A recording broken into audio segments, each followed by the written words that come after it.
Dear God, we come to you today and thank you for bringing us all here. We pray that you bless Tim and give him wise words to say. Amen. Amen. Thanks. You're very welcome. Thanks for showing up, Brandon. That's great. Just kidding. You're fine. Hey, Jordan. All right. Well, I guess this is my super session. How's it going? And we're going to talk about post-production. So you have pre-produced to the max, hopefully. Right? Hopefully. Yeah, about that. You have shot all your amazing shots with perfect lighting, perfect everything. And now you're ready to put everything together. So my three main points for post-production are pre-produce, of course, organize, and have a barista, because you're going to be really tired by now. So I'm not joking. So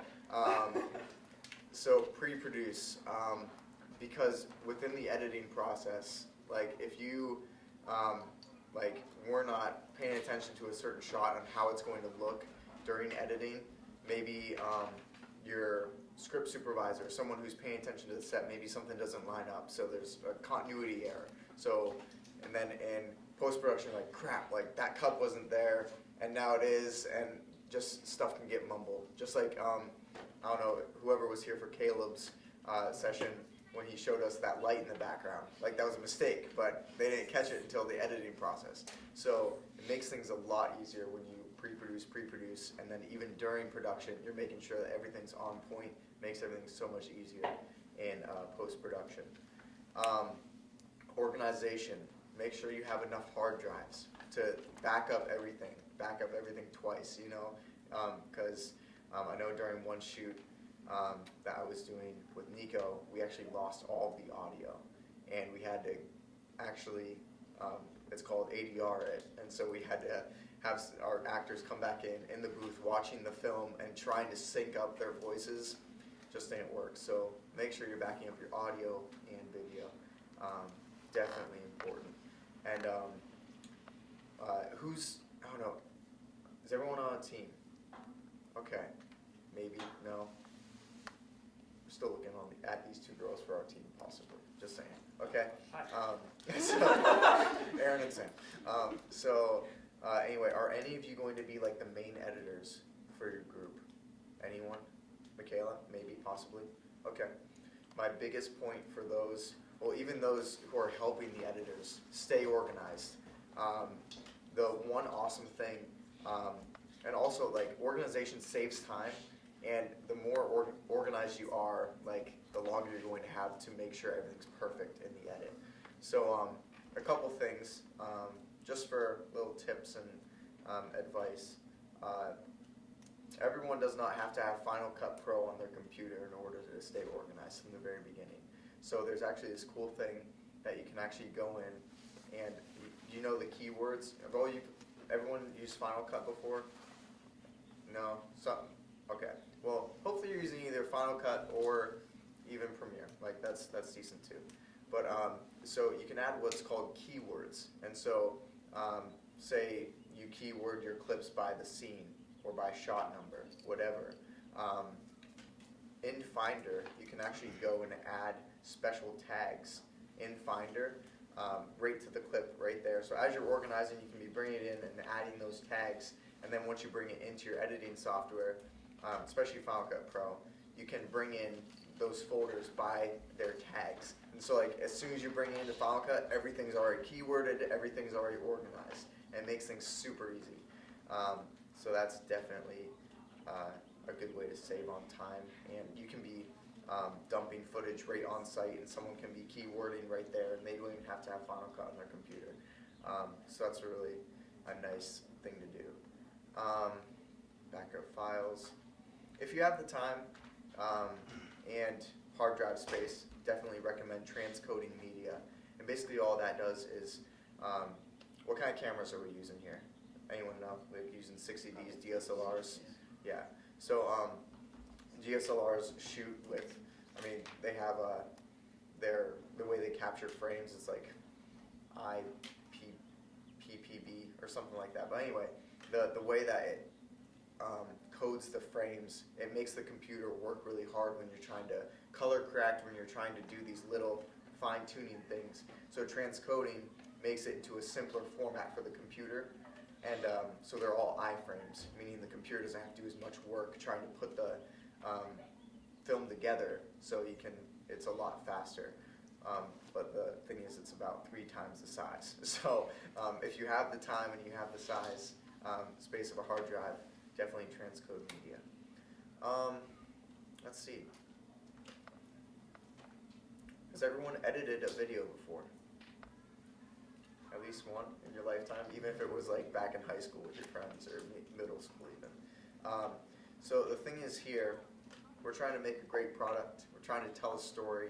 And sometimes, I'm even finding this in my own script right now. I'm making a senior video. And I just had a meeting with Garcia, and he's like, dude, you can like shorten this down by like this much. Like my film is here, and he's like, it could be like half as long and still tell me the same thing. So definitely shorter is better. Like if you have like this long drawn out scene and it doesn't have to be, then it's kind of, you're losing the audience. So give us new information. Shorter is better. But the thing is, there can be long shots. Don't think that you need to have a quick cut every 3 or 7 seconds, because I mean you see that in like action films and things like that. But unless you are doing an action film, that's fine. But sometimes it is okay to have a longer shot as long as it helps the story. Like if you need a really long drawn out shot, do it. Help the pacing. So you have the pacing, timing. Also, some people think, I'm going to jump into music now. So I would really encourage everyone to look into music now. Don't wait until the very day of when you're trying to put everything together to find your music, because let me tell you, music is like the hardest thing to find, because the music can either make or break your film. So start looking for that now, trying to get the feel, because even the music can kind of, I don't know, help with your shot selection and what you do, and it kind of gives the tone of your film. So definitely look at music, and don't be afraid to use silence in your editing, because you can have this really big dramatic part, and then if you accompany that with silence, it has an even stronger impact. So definitely try and get those dynamics. I want to talk about audio really quick. Ethan was actually our audio mixer, and even you recorded everything too on set, right? So I don't know, I just want to have him talk a little bit about what he did for audio. So ours last year was entitled Resist, and it was basically about this character who he was kind of like wrestling with this idea of suicide in his mind. So he was like kind of taken to this abandoned place, and like Satan came in and whatever. So and we don't know what he did at the end. But anyway, so Ethan, you want to tell us a little bit about audio? Sure. Can I stay here and do it? Yeah, sure. Okay. Can you hear me if I'm talking back to you? Okay. Good. I might have to point the mic towards you. Oh, maybe I should go there so I can hear and see. All right. Come over so I can speak into the Yeah, go right there. mic right there. Into the microphone. Mm-hmm. I'll talk like Okay, that. don't. Take it easy. All right. So, what do I say about audio? First, probably don't use the camera microphone. Please don't. In case you haven't found that out yet. Bad, so bad. So also when you throw it's also important to keep your audio files organized, because Right. it'll be 0000, 0001, 0002, 0003. What clip goes with what video clip? So that's going to be important for when your organization, like he said. Another thing, when you're mixing audio for a short film or just a video or something,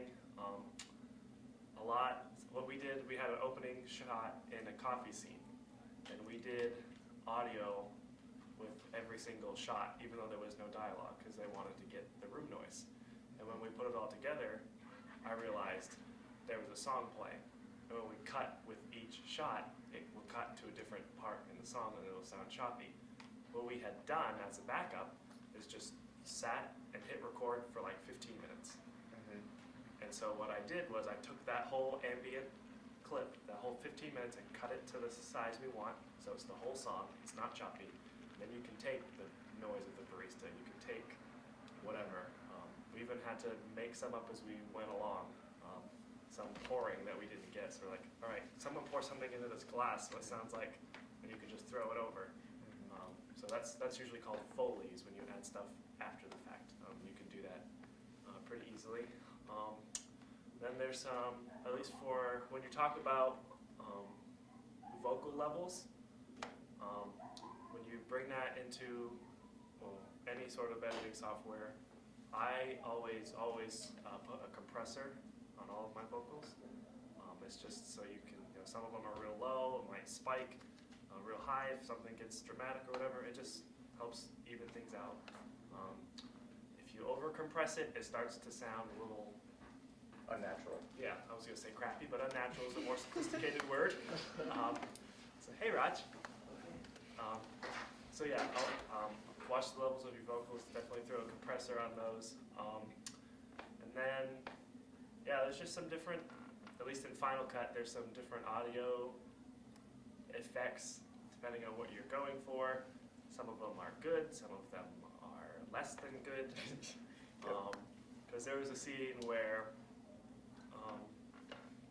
it's a very end scene, and he's like has these voices going through his head, and so just played with a bunch of different effects, echoes, delay, that sort of thing. And one thing, should I tell him the secret? Yeah, I'll tell you a secret. There's one thing where you could just hear this voice, and you don't know what it is, but it just sounds so trippy. And I took just someone's audio and reversed it and dropped it, so they're just saying it backwards, but it just sounds like this trippy voice, and you don't know what's going on. So that was kind of cool. Yeah. So if I see that in any of your films, I know that you stole it. So. No, but it can be cool, and it can be used. So yeah, definitely take backup room noise for anything, just in case you need to use separate audio.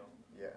So just even when you get safeties, like if you're taking a shot, that was good. We need one more shot for a safety. You can definitely need safeties in your audio as well. So even though it's a little bit different, you can still approach it the same way as you would production for a video. So. Absolutely. Thanks, Ethan. Awesome. Yeah, just to go along with that, so I would suggest whenever you go to a new location, say you're shooting in 2 locations, make sure you get that audio for both places, because every room has a different sound. So you want to make sure you have that ambient noise just in case. Because even with voices sometimes, it'll pick up the ambient noise in the background, but as soon as that voice drops out and you go to dead space, you don't hear that little So like it's nice to have that little just so it doesn't sound so choppy. Let's see, anything else? Yeah, don't be afraid to use Foley. While the person is editing, help the main editor out. And so the other people on the team, what you can be doing, one person can be making coffee at all times. Another person can be, or 2 other people can be out doing Foley stuff. So the editor says, hey, I need like some drips of water here. So 2 people can go out and get drips of water and just record it, whatever. So like try and help out as best as possible, because by the time you're at this stage, everyone is super cranky because you just got done doing production, and it's like now this person has to sit down at a computer, and while they're sitting, they're getting even more tired because they're getting comfortable. So yeah, definitely help out each other as much as possible. Another thing, just kind of not no-brainer, but short films, sort of like, I don't know, the look of a short film is a little bit different than just like an everyday video. And I don't know, does everyone know what letterboxing is?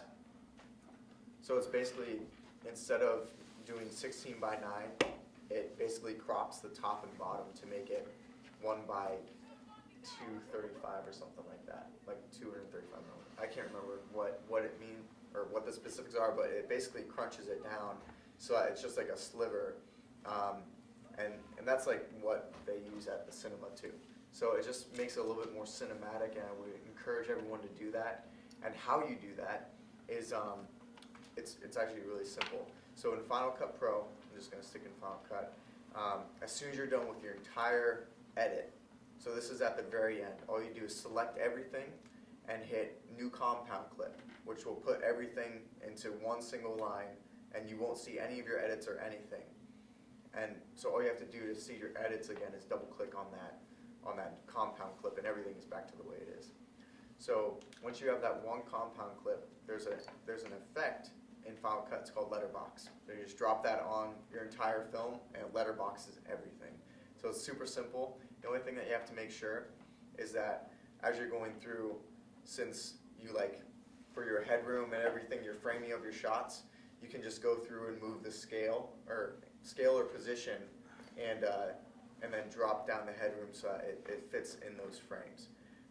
So I would encourage everyone to letterbox your films. Yes, Michaela? Is there a way to kind of film for letterboxing, have that in mind? Yeah, absolutely. You can actually, normally cameras have, you can set it up so that there's lines where the letterbox would be, or you can do one test shot, throw a letterbox on it really quick, and then be like, oh, okay, so that's how much headroom I need. So while we were shooting the Valley Forge promo video, both Caleb and I, whenever we were DPing, mostly Caleb, but so whenever he would shoot, he would give everyone a little bit more headroom, because he's like, I'm shooting for letterbox. So tilt up just a little bit, and even back out further if you need to get that proper framing, since you know you're going to be letterboxing. Let's see. Credits. Please no blooper reels. No blooper reels. Good Lord. I didn't even have that here, but I just thought of it for some reason. So yeah, no blooper reels, please. Save those for 2 or 3 weeks after the festival. But you can have them, just not now. So just keep it professional. Credits at the end.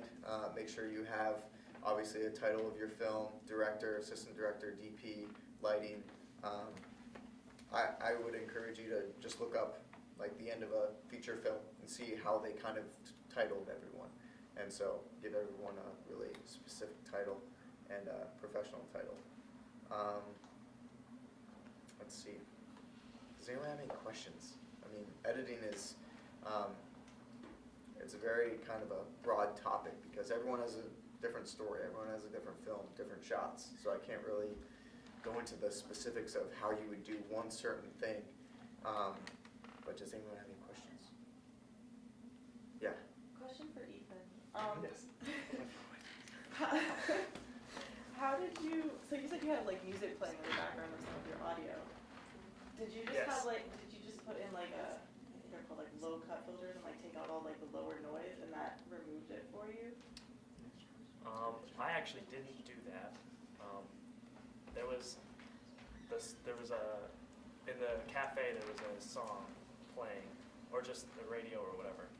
And so I just took either the H4n, just did that, or had a shotgun mic and just had that going for a while.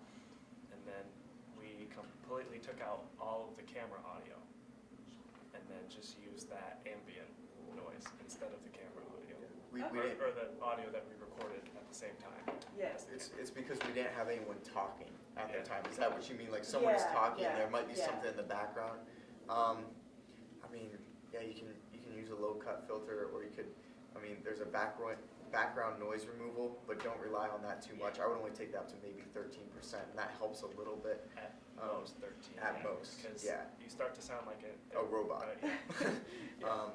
So there's different plugins that you can use, but if you have other noise beneath of it, I would just say try to blend it as best as you can, and try to, and also just as a kind of industry standard, your voice audio, you always EQ to -12 dB, and then if there's music beneath of it, -18. That way, because when you're mixing for an audio CD, you're at 0. You bump everything up to 0 dB. But for a film, it's different. Everything's at -6 is what it should be centered at. So when you have -12 and -18, you get that -6. If you just have a voice, bump that to -6. If you just have music, -6 is fine. Okay. But make sure everything's centered at -6. And yeah, just along the lines of having to take out noise in the background. That's why it's very important you have someone, I mean, even if it's the same person, whether it's someone holding the boom and someone actually monitoring it with a good set of headphones. Yeah. And if you're an audio person, or if you have an audio person, if they think that something might be too loud, they need to not be afraid to speak up and say, hey, we might want to try that again. I heard something, so just to be safe. Yeah. So don't be afraid to speak up if you hear something. I know I was car driving horns, like anything. Like I was driving them nuts last year. I said, let's take that again. I just want to be safe. So, But you have to. So. Go back over there now. Any more questions? Any advice from people who have done this before? Roger, Ethan, Brandon, anyone? Michaela, I mean, you did it last year too. Any advice for the post-production process? We had a different person work on every scene. Oh, okay. Like team working on editing can be kind of difficult. So we had like 3 different scenes, and we let one person do the first scene, one person do the second scene, one person do the third scene, because all the footage was fairly different, and like they could be blended together very easily. We knew where we wanted them to blend. Gotcha. So that helped the editing process go a lot faster. Nice. I just thought of one more thing. Connecting audio. I would definitely encourage you on set. I said it during the production one when Caleb asked if there were any comments or questions. But definitely have a clapper or like a slate on set. So whether that just be a person who's saying, okay, this is scene 1, take 1, you know, clap. Because that clap, it gives the boom audio, so your recorded audio signal, and it gives the camera audio signal so that you can link them in post. And so you don't have to spend your time like dragging the audio file down, dragging the video file down, and trying to line them up. It takes so much time. And when you only have 48 hours to do it, time is precious. Any more comments? Questions? Yeah, Raj. With the audio thing, something that definitely helps speed up the process of not having to match it up is depending on what audio recorder you use. Some of them have the option of sending it into the camera, so that the audio recorder is actually putting the audio right onto the file that you're taking with the camera. Absolutely. So that just kind of skips that process and hassle of matching up the audio. Yeah. And that automatically like removes the in-camera audio? The camera audio and replace it with the audio from Yeah, you just have to make sure your camera over in the sound recording menu is set to manual, and then you can check the levels right there as well. So I don't believe the H4Ns have that capability, but we have 2 task cams that do have that. And they also have the option of recording also to a card, which I would highly recommend. Do you know if they can do both simultaneously? Yeah, it can do both. Okay, yeah, definitely recommend that then, because if you have the camera audio and it on a card that you can back up, that'd be the way to go. Hey Raj, can we use your task cam for Captiv8?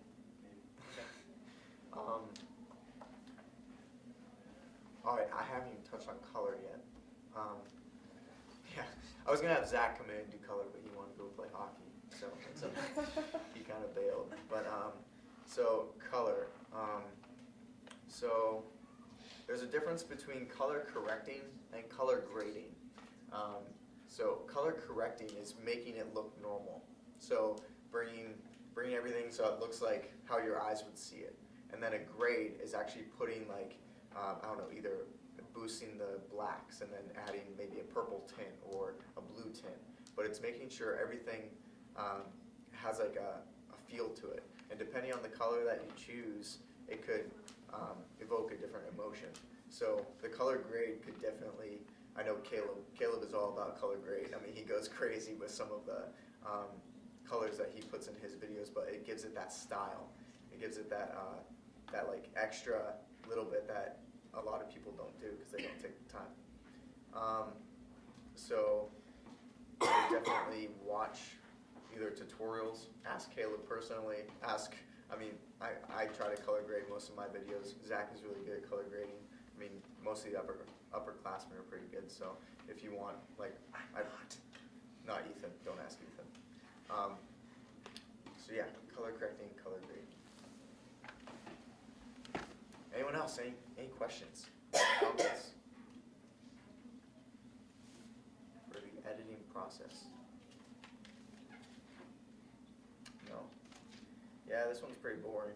And as it is, I don't know, to me, it seems like this is kind of how it goes, because last year, during the editing, I was lame, and I had a job the next day, so I slept. And so I probably got the most sleep out of anyone during Captiv8. I think I got 7 hours. So yeah, I slept so good. But, yeah, they really did. So Zach was our main editor last year, and we had a couple lights in the shot and a couple other little, like I made the title and things like that. But for the lights in the shot, I actually brought it into After Effects.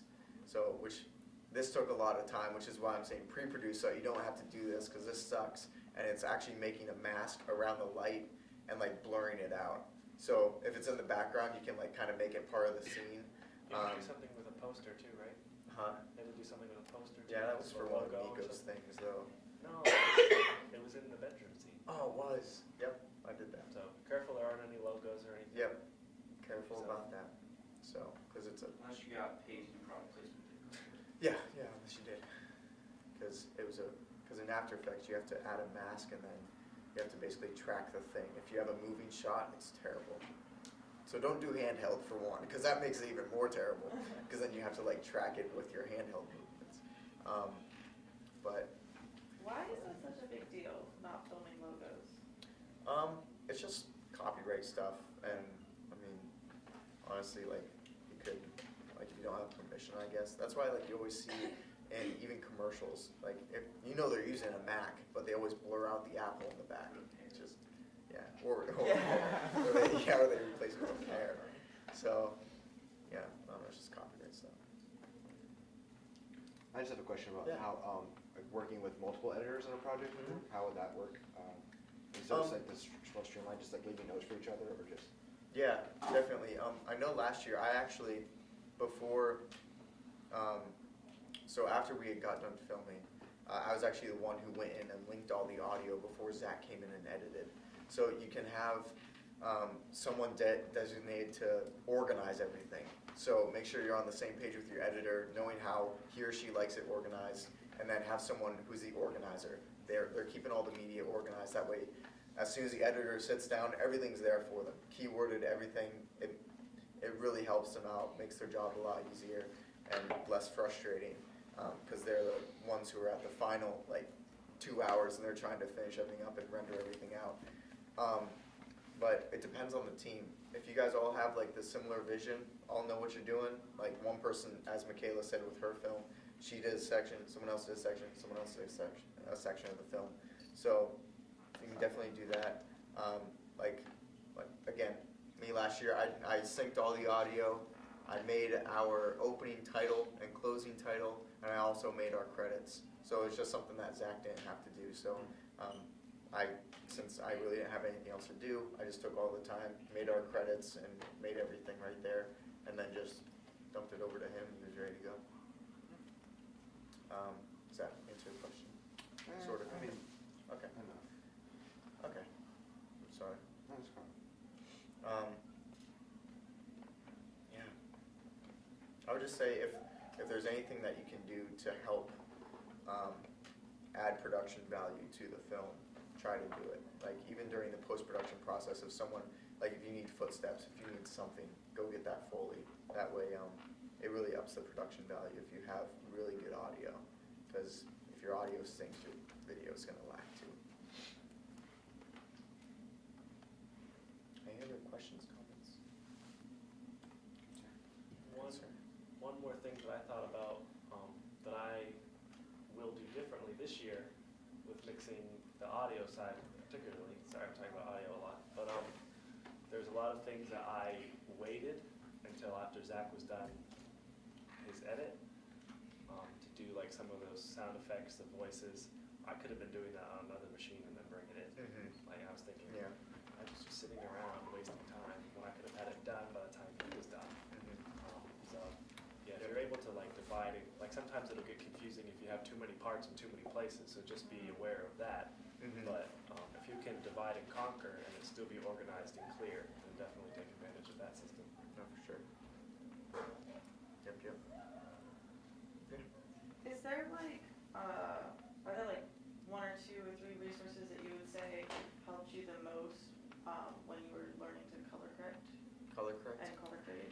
It's actually, what's this guy's name?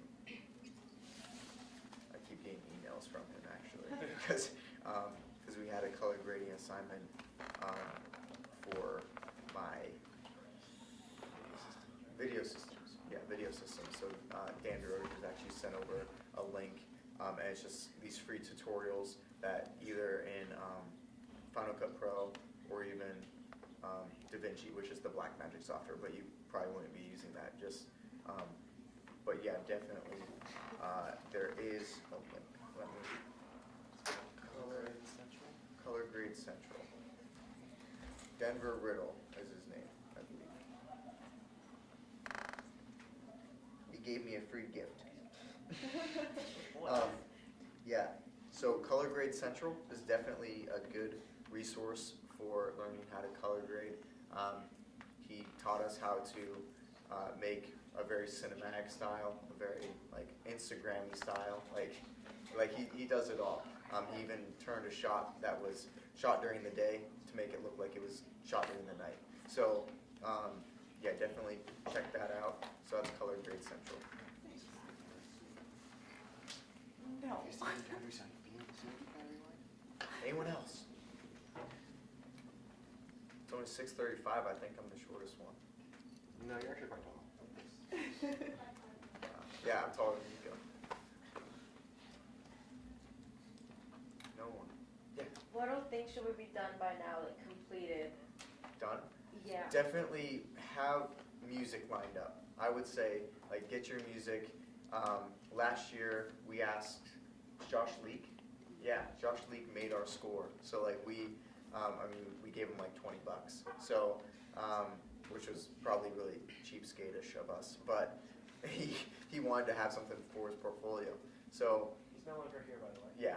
But right now, audio majors on campus, they're looking for something to do. But it is a week and a half out, so it might be a hit or miss. But other than that, I would look for some royalty-free stuff. I know Dexter Britton. He's from the UK. He has a bunch of really great cinematic free stuff on his website, so look up Dexter Britton.